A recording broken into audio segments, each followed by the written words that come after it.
Hey friends, Cat Matlock here in Asheville, North Carolina at the FreeBody Massage Clinic. And you're about to watch a video about releasing iliacus. And I'd like to give you a little bit of information about the iliacus muscle first before launching into the work. When are you going to release iliacus? Well, anytime you're working with the psoas, with hip flexor issues, with hip extensor issues, glute issues, hamstring issues, hip flexors or adductors, quads, all kinds of reasons, like just about anything. The fact is, especially when you're working with the psoas, because iliacus is the ilio portion of the iliopsoas. And the psoas gets jacked up with tension quite regularly with our clients. So you'll definitely want to watch the Releasing the Psoas video. And with the iliacus, it's going to affect how the pelvis lands, and it can get locked in an anterior tilt, or it can be stuck, pulled back in a tuck, which is more often the case actually.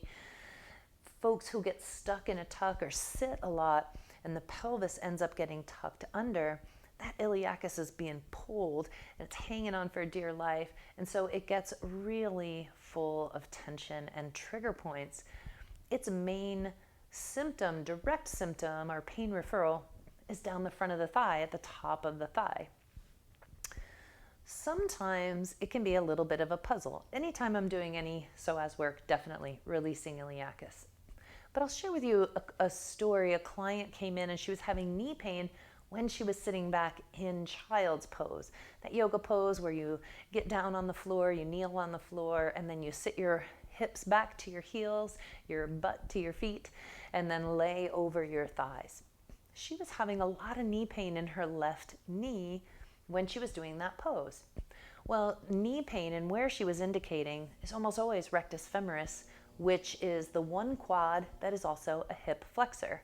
So here I am already cueing into, well, I'm going to start with the quads, but if that's not going to work for me, I'm going to explore the hip flexors. So quads release, hamstrings release, glute release, all the things helped a little tiny bit, but not all the way, and not very much actually, which I found surprising. So I said, well, let me watch you go into child's pose. And when I did, I watched her pelvis was locked and wasn't rotating well around the femurs for her to be able to sit her heels back and then lay forward. The pelvis has to kind of tuck under for someone to be able to do that well. So I was like, let me release your iliacus. I got in there, released iliacus, the knee pain went away. So was the knee pain the direct result of the trigger points in the iliacus? No, but what I think was happening was that because the pelvis was locked and the iliacus was stuck, the pelvis couldn't move well, and then rectus femoris, that quad that's also a hip flexor, got jammed stuck. So iliacus is really going to be indicated again anytime you're working with the psoas, anytime you're working with someone who has high stress, because high stress activates tension in the psoas, which is going to activate tension in the iliacus. Anytime you're working with someone with hip pain, butt pain, back pain, maybe knee pain, all kinds of issues. So nearly every client that I work with, when I first start with them, I work in the psoas and the iliacus, because being able to release the pelvis and get that moving more freely helps everything to feel better, all the way up to the base of the skull, all the way down to the ankles and the feet. So I'm so excited for you to see this work, real specific work in the iliacus. So that's coming up right now. So we're going to do some release in the iliacus. I'm putting a little oil on my hands so that I can just kind of soothe the belly, work through a little bit of softening the obliques. So I'm working just across the body, softening the obliques. And then I like to have oil for this part because I also like to find the pelvis. So here's the ASIS right there. And I like to glide along, just gliding along the side of the pelvis, slightly on the inside there, just kind of clearing away any stickiness between the abdominal fascial bag and the side of the pelvis. So iliacus lining the inside of the pelvis. And it's often a place that people have maybe never had massaged before. I like to work across the body for this work. I'm going to show this across the body, and then I'm going to show how I do same side of the body when I am working this other side. So I'm working on her right side, and I'm just kind of stripping along there, but using that little bit of oil to let that feel a little sweeter because it wouldn't feel good without it for sure. Okay. So iliacus, we remember that it begins, here's the ASIS, but the ASIS is kind of juts out from the front of the pelvis. So we want to go a little bit back toward the back of the body and a little bit toward the posterior. And then I like to kind of slide my thumb out toward the belly a little bit, sink down toward the floor, and then guide my pressure in toward the inside of the pelvis. And she's making a face, so we know that that's a spot. So I'm going to show you again, excuse me, how I found that, right? I find the ASIS point. Remember, there's a hook. There's no iliacus tissue there. We have to move back about an inch or two, slide down toward the belly. I'm just kind of riding a little hill down from the pelvis. And then I shift my angle so that I'm aiming directly into the side of the pelvis. And we don't need a lot of pressure here, so I'm just going to sink in a little bit. How's that pressure? It feels good. Do you want more or less? No, that's good. Okay. And then the movement here is a little tilt and tuck of the pelvis. Now, when they go into that movement, it gets a little bit spicier.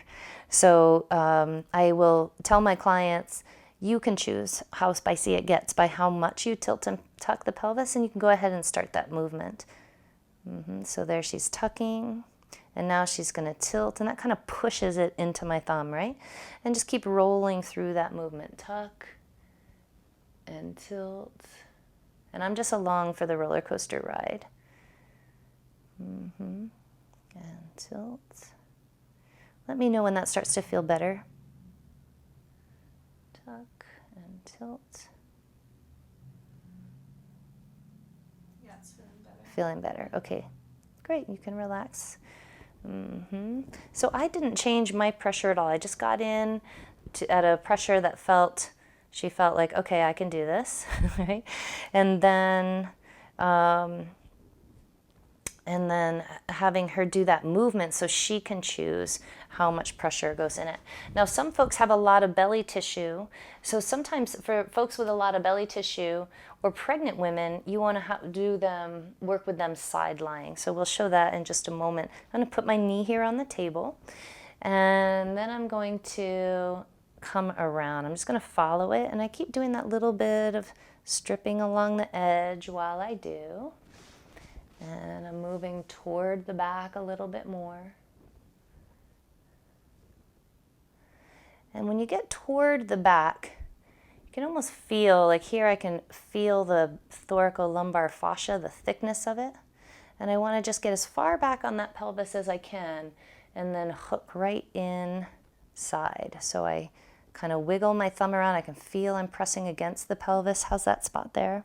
Feels like something. Feels like something. This spot often has a little fire to it. It's got like a burning sometimes right at the beginning because it's then the thoracolumbar fascia and the QL are back here also. So there's a lot of fascia in this area. And you can start that tilt and tuck real small here. There she goes in her tuck. And then the tilt makes it a little more interesting, right? Tuck and tilt. Just one more time. Tuck and tilt, and then relax the pelvis. And how does that spot feel now? Does it feel any better? Feels better. It feels better, great. Okay, and then we just do a little bit of nice. Hey, quick pause in this video. Cat Matlock here at FreeBody. I'm so glad you're here. And I just want to point out a couple of things. Down in the description of this video is a link to my online classes for continuing education credits. I'm nationally certified NCBTMB, so most states will accept those classes as continuing education. Also, go ahead and subscribe and like this video. Put a comment down if you learned anything from this video, or if you have a question about any of the information. I do look at comments and I do answer questions. Great. So I do like to work the iliacus across the body. If I were going to work on the same side of the body, I'd have to get my thumbs in there, and then I'd have to lean my shoulders way forward, my whole body forward, to get the proper angle. So another way that I work with this, if I'm working the same side, is I get down on my knees. I'm gonna peek in. I get down on my knees, and then I just kind of lay one arm over her thigh, so I keep that grounding. And then I do a little bit of clearing of this tissue, a little bit of clearing. Feeling the obliques in there. And just kind of running my fingers, separating any little fascial restrictions along that rim of the pelvis. And I want to tilt this camera just a little bit. We're going to see if I can figure that so you can see a little bit more of my body as I'm doing the work. Let's see if that shows me more. Yeah, so I'm down on my knees on the floor on one knee, and then I'm hooking right over that iliacus. So this is another way that you can work it. I just really like to work across the body because then my thumb I can just have my body weight behind my thumb and that direct pressure. If you do want to work it this way, you make a little claw with your hand like that. And so pushing the fingers kind of together, and then you can use the opposite hand.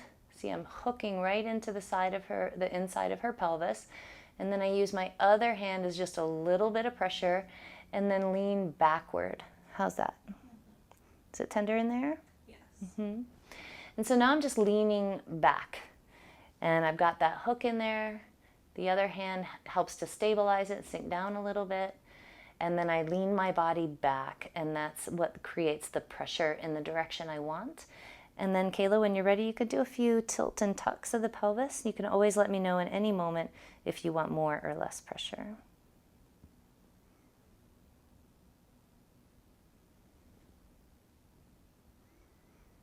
Mm-hmm. Maybe one more time. Tuck and tilt.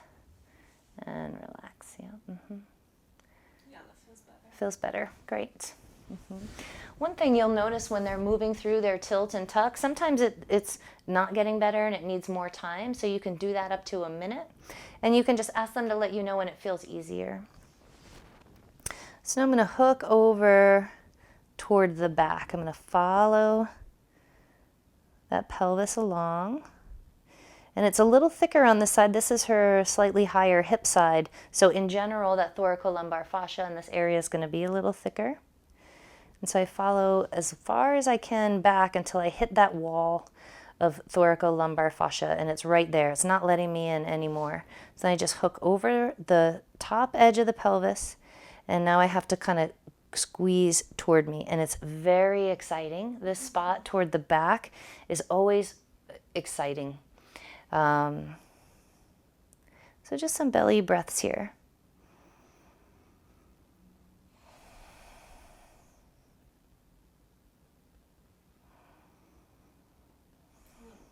Little less, thank you. Mm-hmm. Great communication. I always appreciate good communication. Mm-hmm.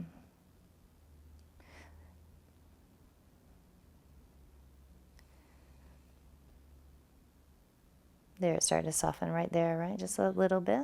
One more breath here. Great. And then we come out.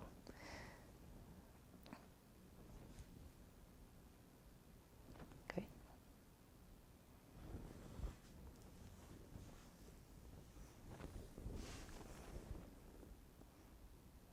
Okay. And that is releasing the iliacus